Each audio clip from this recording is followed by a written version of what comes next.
Welcome to Overwatch, and welcome to another gameplay and chill. This time I'm going to talk about something very close to my heart, with some gameplay in the background that was kind of a fun game. So as you can see in the corner, bees, that's actually a really good name for this game. So they ran 5 traces and a Lucio, and we were having none of that shit, basically. But what I want to talk about really, while this plays out in the background here, we managed to actually get to the point faster than them, which is them messing up big time. They really needed to sort of storm into us really badly, but they couldn't quite manage it. So we managed to take the point very quickly off them. We sort of swept onto it and just cleared them out as a big unit. It's how you beat Tracers, you try and stick together as much as possible, especially because we have a Lucio, and this is why I say Tracer is weak against Lucio, by the way, is that Tracer basically needs a fast time to kill, right? She wants to kill very quickly. And so Lucio just increases that kill time dramatically by the fact that he's just healing everyone constantly. But anyway, as this plays out, I want to talk about self-improvement and how to improve. How do I actually improve with Overwatch? Because one of my friends, for example, when he got started, had a big problem saying, well, I don't really know how to judge if I'm improving or not, and I basically told him over the period of a couple of weeks that, yeah, you are playing better. Like, I can see you're playing better. I can tell you're playing better. I can see that you're still making a lot of mistakes or things that I would deem mistakes, but you are playing better. You might not be able to tell immediately because, hey, matchmaking, all that kind of stuff, you're going against better opponents and you might not feel like your aim's any better, but you are doing better. And I hear people say things like, oh, Overwatch, I played Overwatch for 5 days and now I know everything about the game. You really don't. You really, really don't. Trust me. Believe me, I'm still finding out new stuff and I've been playing it months now. And one of the things that always gets me is there's some really bad mentalities for self-improvement. And to me the worst one is saying, well, my team was bad. Because that doesn't tell you anything. That's just basically shifting all the blame off you and saying, my team is bad, therefore I couldn't win. You're not doing any kind of thinking about where the mistake was or where the flaws were, why you weren't winning. Maybe your team didn't have enough verticality, maybe your team didn't have enough aggression, maybe you were too passive on the point, for example. You just sort of stood there and defended on the point. It's the common problem I see new players have, where they'll just stay on the point after taking it and not really stop the enemy team doing anything, and so you just get run into again and again and again. Maybe you just weren't killing things fast enough.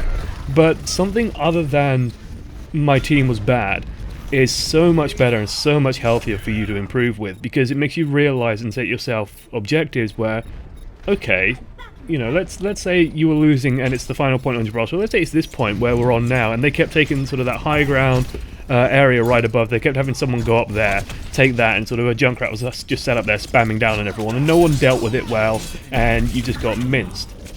Well, that tells you that your team probably didn't have a good vertical hero. You didn't have someone who could actually go up there and challenge the Junkrat.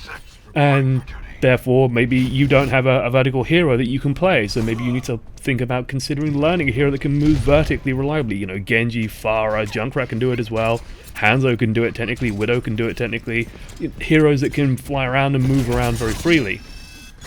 And it's getting out of that attitude of saying, well, my teammates were bad.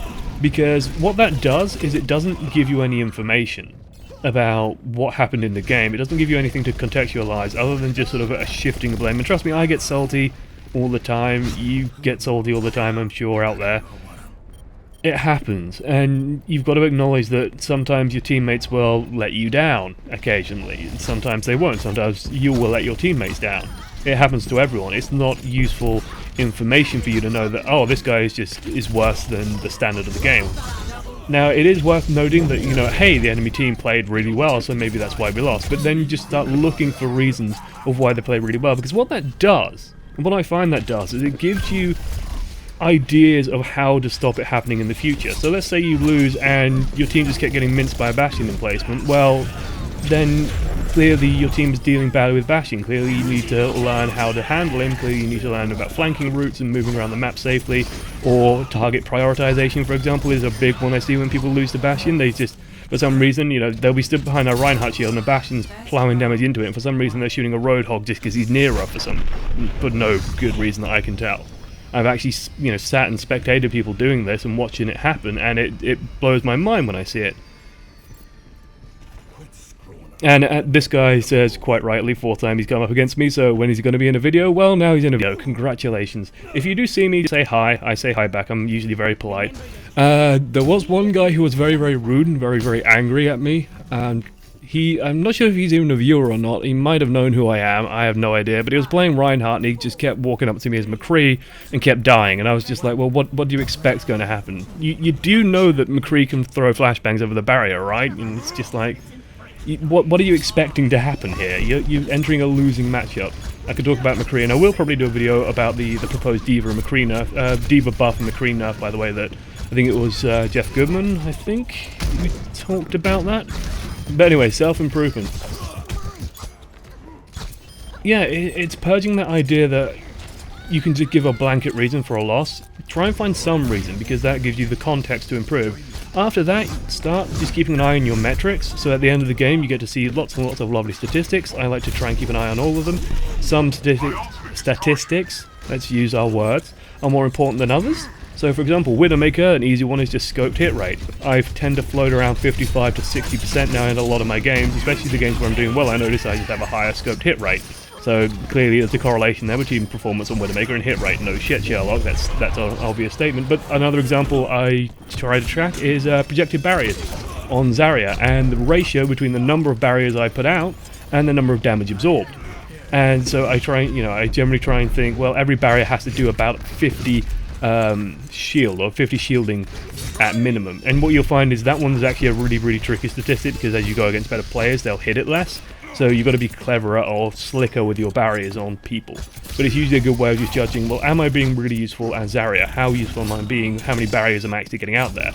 And it's just setting yourself objectives in games. For example, with Genji, if you want to improve very quickly with Genji, one of my advice is just keep jumping. Just focus on jumping constantly. You'll notice in most fights, like there I was on the ground, but in 90% of fights when I'm actually engaged with people, I'm either reflecting or I'm jumping all over the goddamn place. I get close and I jump and I jump and I jump.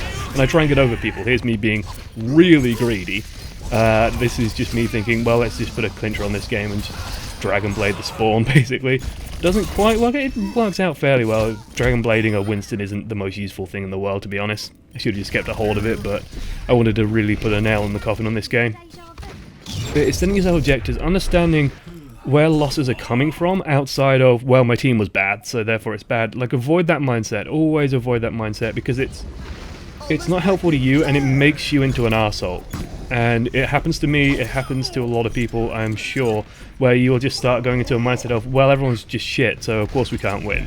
When instead you should be thinking, well, this isn't happening, and this isn't happening, so you can actually give reasons and explain to yourself, well, okay, maybe if I could do this, then maybe we could put a stop to it. Because the only constant is you, and that's what matters, really.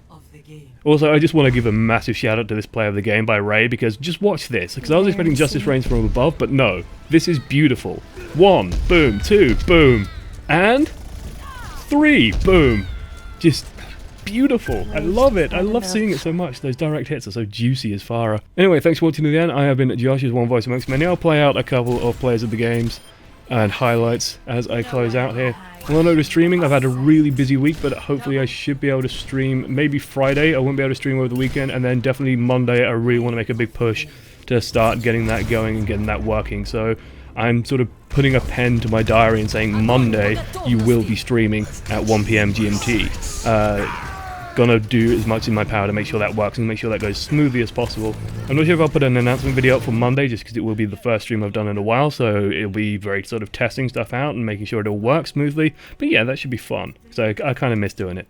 Anyway, I hope to see you all there. This has been Gameplay and Chill. I'll have something very interesting coming up fairly soon. I want to do a breakdown of the Take TV tournament that was fairly recent, and just the pro scene in general, and get people interested in that and why you should care about Pro Overwatch. Anyway, thanks for watching then. I've been Josh, one voice amongst many.